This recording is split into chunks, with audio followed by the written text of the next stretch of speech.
Daniel 2-ാം അധ്യായം. നബൂഖദ്നേസറിന്റെ സ്വപ്നം. നബൂഖദ്നേസറിന്റെ 2-ാം ഭരണവർഷം രാജാവിന് ചില സ്വപ്നങ്ങളുണ്ടായി. തന്മൂലം അവന്റെ മനസ്സ് കലങ്ങി, ഉറക്കം നഷ്ടപ്പെട്ടു. സ്വപ്നം വ്യാഖ്യാനിക്കാൻ മന്ത്രവാദികളെയും ആഭിചാരകന്മാരെയും ക്ഷുദ്രപ്രയോഗക്കാരെയും കൽദായരെയും വരുത്താൻ രാജാവ് കൽപ്പിച്ചു. അവരെല്ലാവരും രാജസന്നിധിയിൽ വന്നു. രാജാവ് അവരോട് പറഞ്ഞു, എനിക്ക് ഒരു സ്വപ്നമുണ്ടായി.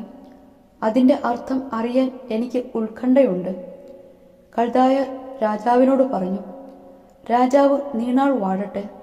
സ്വപ്നം എന്തെന്ന് ഈ ദാസരോട് പറഞ്ഞാലും ഞങ്ങൾ വ്യാഖ്യാനിക്കാം. രാജാവ് കൽദായരോട് പറഞ്ഞു, എൻ്റെ വാക്കിന് മാറ്റമില്ല.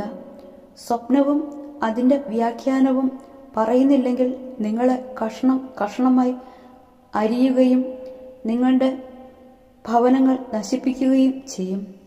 എന്നാൽ സ്വപ്നവും അതിൻ്റെ വ്യാഖ്യാനവും നൽകിയാൽ വിശേഷ സമ്മാനങ്ങളും പ്രതിഫലവും വലിയ ബഹുമതിയും നിങ്ങൾക്ക് ലഭിക്കും. അതുകൊണ്ട് സ്വപ്നവും അതിൻ്റെ അർത്ഥവും പറയുവിൻ. അവർ വീണ്ടും പറഞ്ഞു, സ്വപ്നം എന്തെന്ന് ഈ ദാസരോട് പറയുക, ഞങ്ങൾ വ്യാഖ്യാനിക്കാം. രാജാവ് പറഞ്ഞു, നിങ്ങൾ കൂടുതൽ സമയം ലഭിക്കാൻ ശ്രമിക്കുകയാണെന്ന് എനിക്കറിയാം. എൻ്റെ വാക്കിന് ഇളക്കമില്ലെന്ന് നിങ്ങൾക്കറിയാം. സ്വപ്നം എന്തെന്ന് പറയുന്നില്ലെങ്കിൽ നിങ്ങളുടെ വിധി ഒന്നു മാത്രമാണെന്ന് നിങ്ങൾക്കറിയാം. അതിനാൽ ഈ സ്ഥിതിക്ക് മാറ്റം വരുന്നതുവരെ എൻ്റെ മുൻപിൽ വ്യാജവും ദുഷിച്ച വാക്കുകളും പറയാൻ നിങ്ങൾ ഒത്തുചേർന്നിരിക്കുകയാണ്. സ്വപ്നം എന്തെന്ന് പറയുക, അപ്പോൾ അത് വ്യാഖ്യാനിക്കാൻ നിങ്ങൾക്ക് കഴിയുമോ എന്ന് എനിക്കറിയാം. കൽദായ രാജാവിനോട് പറഞ്ഞു, രാജഹിതം നിറവേറ്റാൻ കഴിയുന്ന ഒരുവനും ഭൂമുഖത്തില്ല. ശ്രേഷ്ഠനും ശക്തനുമായ ഒരു രാജാവും ഇത്തരം ഒരു കാര്യം ഒരു മാന്ത്രികനോടോ ആഭിചാരകനോടോ കൽദായനോടോ ആവശ്യപ്പെട്ടിട്ടില്ല. രാജാവ് ആവശ്യപ്പെടുന്ന കാര്യം ദുഷ്കരമാണ്. അത് വ്യക്തമാക്കി തരാൻ ദേവന്മാർക്കല്ലാതെ ആർക്കും സാധിക്കുകയില്ല. അവരാകട്ടെ മനുഷ്യരുടെ ഇടയിൽ ഇല്ലതാനും. ഇത് കേട്ട് രാജാവ് അത്യന്തം കോപാക്രാന്തനായി ബാബിലോണിലെ ജ്ഞാനികളെയെല്ലാം നശിപ്പിക്കാൻ കൽപ്പിച്ചു.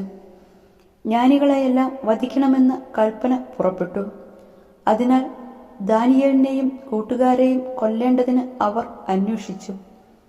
ബാബിലോണിലെ ജ്ഞാനികളെയെല്ലാം വധിക്കാൻ പുറപ്പെട്ട രാജസേനാനിയായ അരിയാക്കിനോട് ദാനിയേൽ ബുദ്ധിപൂർവമായും വിവേകത്തോടുകൂടെയും ചോദിച്ചു, എന്തുകൊണ്ടാണ് രാജകൽപ്പന ഇത്ര ക്രൂരമായിരിക്കുന്നത്? അരിയോക്ക് ദാനിയേലിനെ കാര്യം ധരിപ്പിച്ചു. ദാനിയേൽ രാജസന്നിധിയിലെത്തി സ്വപ്നം വ്യാഖ്യാനിക്കാൻ തനിക്ക് സമയം അനുവദിക്കണമെന്ന് അപേക്ഷിച്ചു. പിന്നീട് ദാനിയേൽ വാസസ്ഥലത്ത് ചെന്ന് തൻ്റെ സ്നേഹിതനായ ഹനനിയായെയും മിഷായേലിനെയും അസറിയായെയും കാര്യം അറിയിച്ചു. ബാബിലോണിലെ മറ്റ് ജ്ഞാനികളോടൊപ്പം താനും കൂട്ടുകാരും നശിക്കാതിരിക്കേണ്ടതിന് ഈ രഹസ്യത്തെപ്പറ്റി സ്വർഗസ്ഥനായ ദൈവത്തിൻ്റെ കരുണ യാചിക്കണമെന്ന് ദാനിയേൽ അവരോട് ആവശ്യപ്പെട്ടു. രാത്രിയിൽ ഒരു ദർശനത്തിൽ ദാനിയേലിന് രഹസ്യം വെളിപ്പെട്ടു. അപ്പോൾ അവൻ സ്വർഗസ്ഥനായ ദൈവത്തെ സ്തുതിച്ചു. അവൻ പറഞ്ഞു, ദൈവത്തിൻ്റെ നാമം എന്നെന്നും വാഴ്ത്തപ്പെടട്ടെ. ജ്ഞാനവും ശക്തിയും അവിടുത്തേതാണ്. സമയങ്ങളുടെയും കാലങ്ങളുടെയും മാറ്റം അവിടുന്ന് നിശ്ചയിക്കുന്നു. രാജാക്കന്മാരെ നീക്കുന്നതും വീണ്ടും പ്രതിഷ്ഠിക്കുന്നതും അവിടുന്നാണല്ലോ. ജ്ഞാനിക്ക് ജ്ഞാനവും അറിവുള്ളവന് അറിവും പ്രദാനം ചെയ്യുന്നത് അവിടുന്നാണ്. അഗാധവും അജ്ഞേയവുമായ കാര്യങ്ങൾ അവിടുന്ന് വെളിപ്പെടുത്തുന്നു. അന്ധകാരത്തിൽ മറഞ്ഞിരിക്കുന്നത് എന്താണെന്ന് അവിടുന്ന് അറിയുന്നു. പ്രകാശം അവിടുത്തോടൊപ്പം വസിക്കുന്നു. എൻ്റെ പിതാക്കന്മാരുടെ ദൈവമേ, ഞാൻ അങ്ങേക്ക് നന്ദി പറയുന്നു, അങ്ങയെ സ്തുതിക്കുന്നു. അങ്ങ് എനിക്ക് ജ്ഞാനവും ശക്തിയും നൽകി. ഞങ്ങൾ അപേക്ഷിച്ചത് അവിടുന്ന് എന്നെ അറിയിച്ചു. രാജാവിന്റെ സ്വപ്നം അങ്ങ് ഞങ്ങൾക്ക് വെളിപ്പെടുത്തി. ബാബിലോണിലെ ജ്ഞാനികളെ നശിപ്പിക്കാൻ രാജാവ് നിയമിച്ചിരുന്ന അരിയോക്കിനെ സമീപിച്ച് ദാനിയേൽ പറഞ്ഞു, ബാബിലോണിലെ ജ്ഞാനികളെ നശിപ്പിക്കരുത്. എന്നെ രാജസന്നിധിയിൽ കൊണ്ടുപോവുക. ഞാൻ രാജാവിന്റെ സ്വപ്നം വ്യാഖ്യാനിക്കാം. അരിയോക്ക് ഉടൻ തന്നെ ദാനിയേലിനെ രാജസന്നിധിയിൽ കൊണ്ടുചെന്ന് പറഞ്ഞു, രാജാവിന്റെ സ്വപ്നം വ്യാഖ്യാനിക്കാൻ കഴിവുള്ള ഒരുവനെ യൂദായിൽ നിന്നുള്ള പ്രവാസികളുടെ ഇടയിൽ ഞാൻ കണ്ടെത്തിയിരിക്കുന്നു.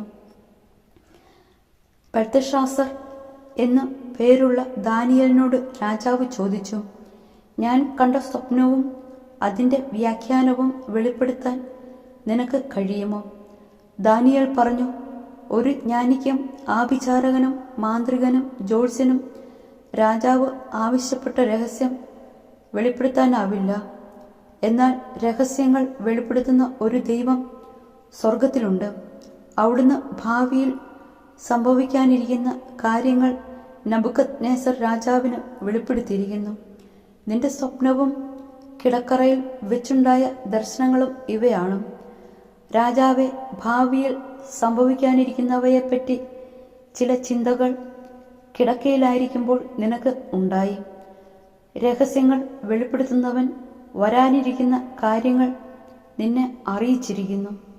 ഈ രഹസ്യം എനിക്ക് വെളിപ്പെടുത്തിയത് ജീവിച്ചിരിക്കുന്ന മറ്റാരെയേക്കാൾ കൂടുതലായ ജ്ഞാനം എനിക്കുള്ളതുകൊണ്ടല്ല.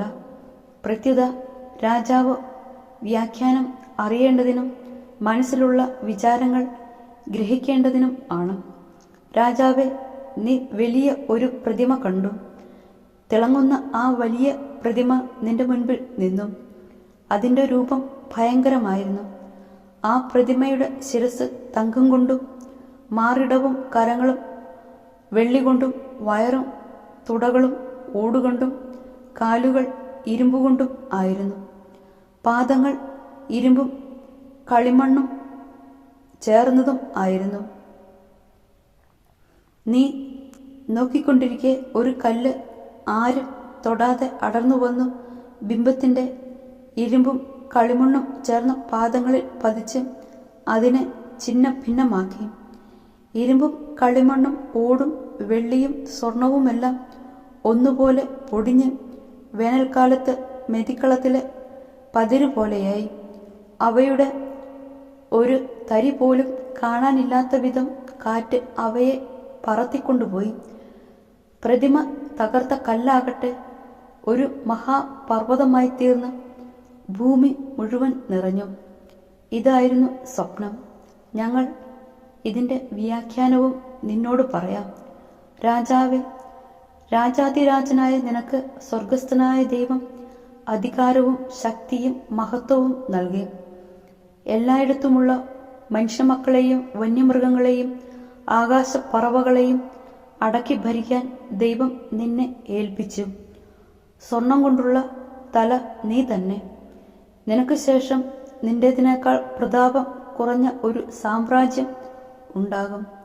മൂന്നാമതാകട്ടെ ഭൂമി മുഴുവൻ അടക്കി ഭരിക്കുന്ന ഓടുകൊണ്ടുള്ള സാമ്രാജ്യവും. നാലാമത് ഇരുമ്പ് പോലെ ശക്തിയുള്ള രാജ്യമാണ്. ഇരുമ്പ് എല്ലാ വസ്തുക്കളെയും തകർത്ത് തരിപ്പണമാക്കുന്നു. ഞെരിച്ച് തകർക്കുന്ന ഇരുമ്പ് പോലെ അത് എല്ലാറ്റിനെയും തകർത്ത് ഞെരിക്കും. നീ കണ്ട പാദങ്ങളും വിരലുകളും ഭാഗികമായി കുശവന്റെ കളിമണ്ണും ഭാഗികമായി ഇരുമ്പും കൊണ്ടായിരുന്നതുപോലെ അതൊരു വിഭക്ത രാജ്യമായിരിക്കും. എന്നാൽ ഉടഞ്ഞു പോകുന്ന കളിമണ്ണിനോട് ഇരുമ്പ് ചേർക്കപ്പെട്ടിരിക്കുന്നതായി നീ ദർശിച്ചതുപോലെ ഇരുമ്പിന്റെ ഉറപ്പ് അതിനും ഭാഗികമായി ഉണ്ടായിരിക്കും. വിരലുകൾ ഭാഗികമായി ഇരുമ്പും കളിമണ്ണും ആയിരുന്നതുപോലെ രാജ്യവും ഭാഗികമായി ശക്തവും ഭാഗികമായി ദുർബലവും ആയിരിക്കും. ഉറപ്പില്ലാത്ത കളിമണ്ണിനോട് ഇരുമ്പ് ചേർക്കപ്പെട്ടതായി നീ കണ്ടതുപോലെ അവർ വിവാഹത്തിൽ പരസ്പരം ഇടകലരും. പക്ഷെ ഇരുമ്പ് കളിമണ്ണുമായി കലരാത്തതുപോലെ അവരും തമ്മിൽ ചേരുകയില്ല.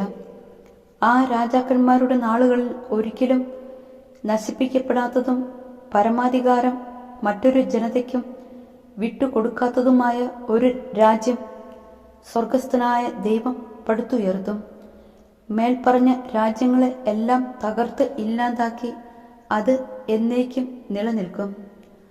മലമുകളിൽ നിന്ന് ആരും തൊടാതെ കല്ല് അടർന്നു വരുന്നതും ഇരുമ്പും ഓടും കളിമണ്ണും വെള്ളിയും സ്വർണവും ഇടിച്ചു പൊടിയാക്കുന്നതും നീ ദർശിച്ചതുപോലെ തന്നെ ഉന്നതനായ ദൈവമാണ് ഭാവി കാര്യങ്ങൾ നിനക്ക് വെളിപ്പെടുത്തിയിരിക്കുന്നത്. സ്വപ്നം തീർച്ചയായും ഇത് തന്നെ, വ്യാഖ്യാനത്തിനും മാറ്റമില്ല. അപ്പോൾ നെബൂഖദ്നേസർ രാജാവ് സാഷ്ടാംഗം വീണ് ദാനിയേലിനെ വന്ദിച്ചു.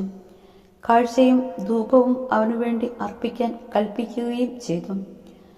രാജാവ് ദാനിയേലിനോട് പറഞ്ഞു, നിന്റെ ദൈവം സത്യമായും ദേവന്മാരുടെ ദൈവവും രാജാക്കന്മാരുടെ കർത്താവും രഹസ്യങ്ങൾ വെളിപ്പെടുത്തുന്നവനുമാണ്. എന്നാൽ ഈ രഹസ്യം വെളിപ്പെടുത്താൻ നിനക്ക് കഴിഞ്ഞിരിക്കുന്നു. രാജാവ് ഉന്നത ബഹുമതികളും വിലപ്പെട്ട സമ്മാനങ്ങളും ദാനിയേലിന് കൊടുത്തു. അവനെ ബാബിലോൺ പ്രവിശ്യയുടെ ഭരണകർത്താവും ബാബിലോണിലെ എല്ലാ ജ്ഞാനികളുടെയും തലവനും ആയി നിയമിക്കുകയും ചെയ്തു. ശദ്രാഗ്, മെഷാഗ്, അബദ്നെഗോ എന്നിവരെ ദാനിയേലിന്റെ അപേക്ഷയനുസരിച്ച് അവൻ ബാബിലോൺ പ്രവിശ്യയുടെ ചുമതല ഏൽപ്പിച്ചു. ദാനിയേൽ രാജകൊട്ടാരത്തിൽ